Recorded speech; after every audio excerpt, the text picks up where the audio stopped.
wonder.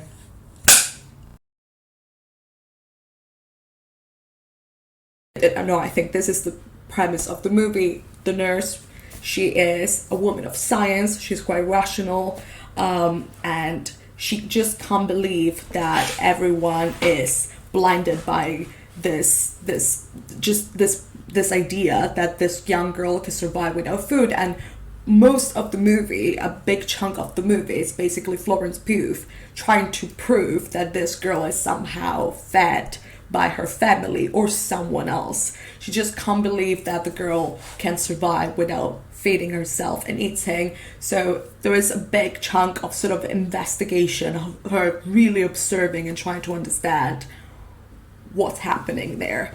A big reason why I think we both love the movie, which is there's no clear sort of like real cutting between modern times today and the timeline of the movie. So it's actually not a story about the past. So I think from what the director has said and the writer has said about the movie, it's not a story that's supposed to only be critical about the past, because this, as you mentioned earlier, the how did you call the practice? Because it's based on an actual practice in history. The story is not real, but it's based on the real life of the fasting girls in the Victorian age, where they quite literally fasted because that would attract attention. But I don't think the film wants to be kind of tied to a historical setting too much, because like you said, they really like, it can be in a way set in any time. Absolutely, it can be set at any time, and I think there is a lot of break the fourth wall. Me, what's most genius about this film is this framing, because it's just it's amazing and it's very original, because framing is not new in literature in this sense. I think it's like a very common literature device, but in film it's not as common. I love it. And I love that it's not any of the main characters. I love that it's Kitty that not randomly, but that brings the audience into the film in a modern day version of Kitty that shows a film set. And then it's almost as if you see the whole film and then the camera pans back to her as if she's telling your story. And I would be really curious, because I haven't read the book, but it's based on a book, and I would be really curious to see how the book, if that was in the book at all, how the book addresses that. Because I found out recently that the writer of the film, who I sadly don't remember the name of, BAFTA-nominated though, for Best Adapted Screenplay, is actually the writer of the book. So I wonder if there was any like exploration of the same theme in the novel itself. I don't have an answer to that, but it's really interesting, because that was, to me, one of the most groundbreaking things of this film. It was completely blew my mind. It was amazing. I really liked personally the fact that at the very beginning and at the very end, the opening statement, the opening sort of like line matches the closing line that is delivered by the same person, by the same character, which is Anna's sister, the character we were mentioning before, and she is the one who breaks the fourth wall, and the opening scene and the closing scene are both a conversation with the audience, where the character says something along the lines, this is a story.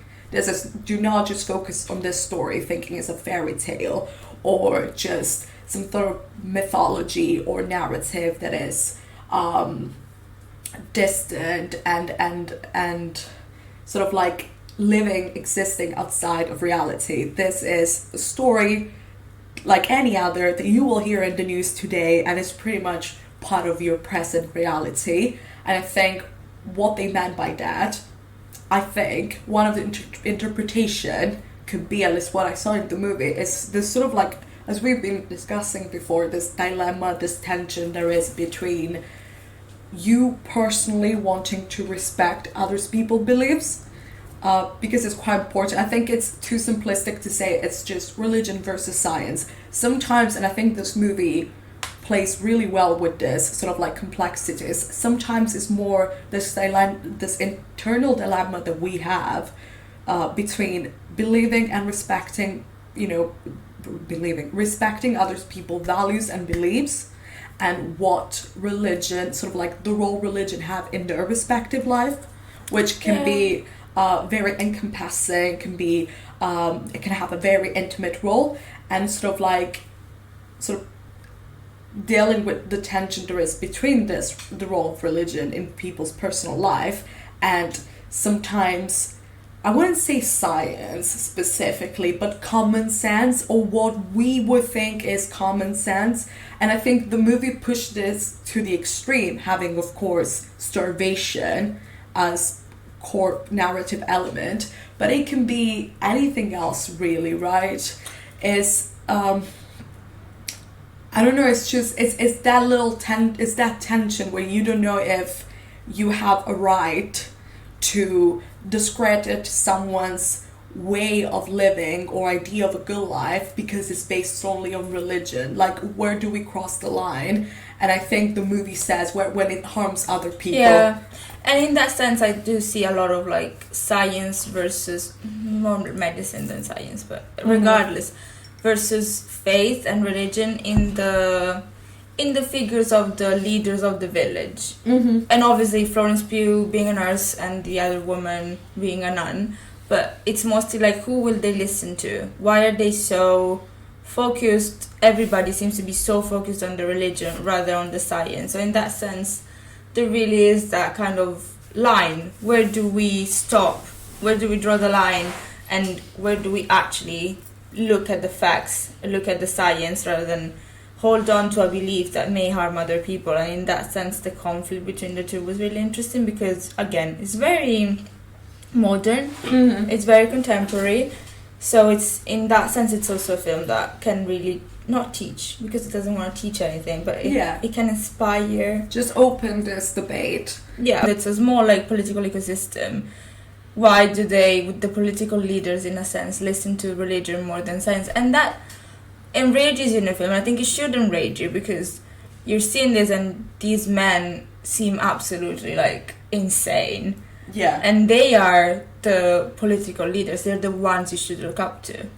Yeah. And then you're like, they don't even understand this basic concept. But I think one thing the movie did really well, I don't know if you agree, but what I also questioned for a split of a second was whether or not some of all of the political leaders, because of course, as you mentioned, in this village, the people who do make the decisions are this small group of men, white men, the small group of white men who are supposedly very religious and do believe in the fact that they do see as a concrete possibility the fact that this is a miracle and it's perfectly plausible that this girl can self-sustain herself through the grace of God.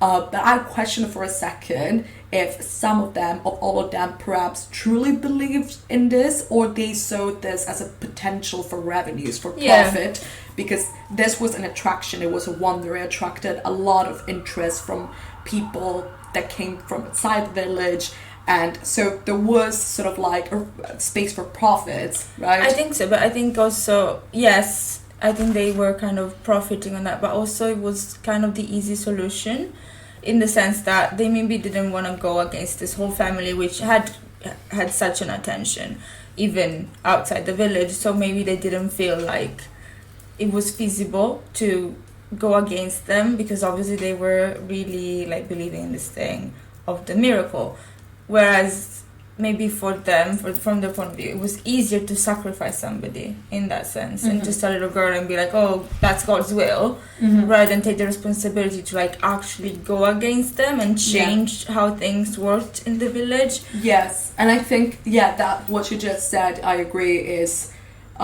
sometimes it's not just being blinded by faith, it's more just the politics of faith in itself. It's easier. Exactly. Maybe. If you think of Italy, for example, right? We both come from Italy. Religion has played such an important role in the history and culture of a country that to just wake up one day and discredit everything, not everything meaning that faith is no longer important, but to sort of like deny that big role in this country, deny religion, Christianity of that role that always been having in Italy, it's a big move, it's a bold move, and it comes with consequences, and it's simply not allowed because it doesn't sit well with the politics and history and of the country. It's too disruptive, which may have been the problem of Florence Pugh's character, and when she has to kind of not play within the religion, but kind of use the religion to help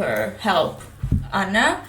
I think she couldn't have done so within the structure that is set up in the film, which was really interesting because in order to do what she wants to do as a nurse and what any human would want to do, which is save a little girl, she kind of has to play with that structure and also kind of risk her own profession, her own job, which is very brave of her. Mm-hmm. But yeah, I also find myself really questioning whether the ending is a happy... Obviously it's a happy ending because she survives. I would never say that this is sad. But at the same time, is this the ideal, the happiest ending? Because that was something that stayed with me a lot. At the end of the film, I remember the journalist guy, when Florence Pugh first proposed this idea, he was like, absolutely not. I have my life in London. I know what I want to do. You're a nurse, you know what you want to do. This is not our life. And they kind of... It feels like they're forced to take on, Anna included, this fake identity and go to Canada. They go to Canada? I think so. I think they go to Canada. I would go to Canada overseas. And frankly. And go and board overseas just because they didn't look happy. You're right. I don't know if it's just Florence Pugh's character that just could not smile throughout the movie. She doesn't smile in the movie. She has such a tragic story. I don't know if she's fair enough, but blame her. Even at the end, when they're supposed to have this happy ending fairy tale, she sort of adopted this young girl, and she gets happy family finally. Yeah, they are happy. She doesn't smile, and you do wonder, is this, the happy family that maybe not the three of them, none of the three ever wanted a happy family like this. Was that what they really wanted? I think Florence Pugh, I don't know if it's implied and I imagine it or if she says, but I think there's somewhat of a explanation of the fact that she doesn't want children and she maybe doesn't want to get married. I don't know if I kind of read into that. And to me, the end bit where Kit is in or out, referring to the bird, is is Anna still a prisoner in this new reality? Obviously not as much as she was before because she's not in any abusive situation, but can she ever be free? Right, there is a lot of exploration of misogyny within the context of the church and religion. Again, to me, not very explicitly, but very well done, because you get a chance to reflect on that. Because the big main beep fucking reason why Hannah, the young girl, is compelled by her family to starve herself is because of guilt, which is a big biggie in religion. She is manipulated in a way by her family into thinking that she is responsible for her past dead brother abuses on her. And it's her fault that he died. And it's her fault that he died. And that he even tried to abuse her. Which, again, I found interesting because it wouldn't, according to me, but would it have happened if the roles were reversed? If she was... According to me! If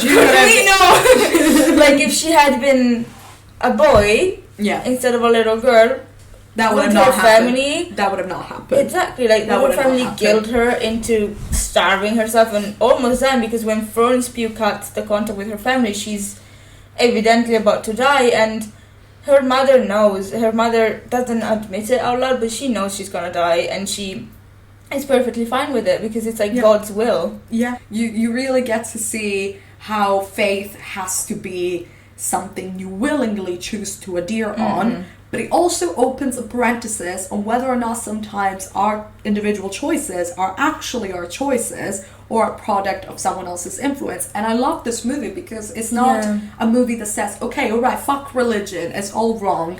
It just asks the right questions, and it trusts you as an audience enough and respects you enough to sort of gain your own conclusions. I want to say, one thing is that the cinematography is beautiful. I've said this before and I say it again, and I'm really sorry to Jane Campion, but this movie is like The Piano, which is stunning, if The Piano had an interesting plot. It's really beautiful. It's beautiful. It's really beautiful. It's beautiful. But also, I think you mentioned this actually once, but the fact that it's interesting that we see Florence Pugh eating a lot. I love that. In the film. I did notice that. Yeah. Yeah, I love that. And But I love that she eats, and it makes sense for a character that she says it's lunchtime, I'm gonna eat it, and she finishes the plate. Yeah, it's not just okay. You preach, this girl not starving herself, and we rarely even see you eating, and she's the only one who eats. And it's and also like you wouldn't necessarily need to see that for the plot. You know what I mean? Like they didn't put those things because it was relevant to carry the plot forward, but it's really interesting that they did also because I think there was something about a famine in that village. So the fact that she's maybe not used to having food, but she's kind of like more not trained, but like she's more used to this having food at whatever time, whenever she wants, is also like really relevant to her character being a nurse, and also maybe not being from that specific small town that may have suffered from famines and stuff.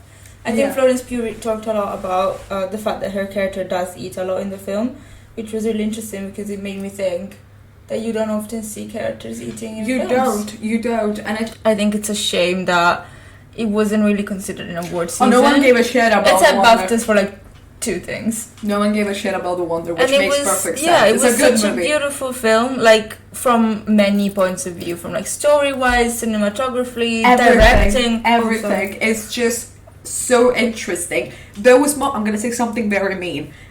There was more creative originality in this movie cinematography and just visuals than in Elvis. Because in Elvis... See, I don't know. Because in Elvis is... But then if you were saying like Top Gun Maverick, then I would 100% agree. No, what I'm saying is, like, in movies like Elvis, you see the spectacle of it, and perhaps you don't question whether or not there's something original about it, because you're a little bit taken aback from the colors,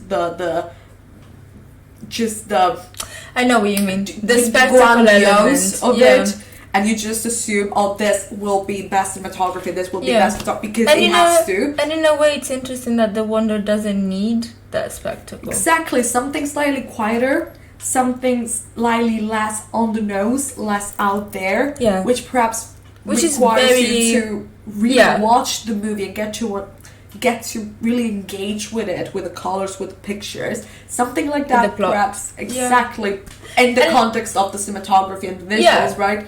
And the directing, because I think this is very is it Sebastian? I don't know his surname. Me neither. But you know who I mean. Yeah, but I'm just speaking about just the visuals of it. Yeah, but I think it fits with his style as well. Like he doesn't go like all out on special effects or on visuals. He trusts, I think, his directing and his plot. Because you watch Elvis, and it makes sense for Elvis, for the way Baz works, for it to be that spectacular and visually that colorful and just fast-paced and just transforming, evolving, picture-in-picture, sequences like clashing with one another. But in this movie is slightly less strong. It's just a bit more quiet. It's beautiful as visuals, and it's sad that it doesn't get as much attention. Because I think the production value is just as good.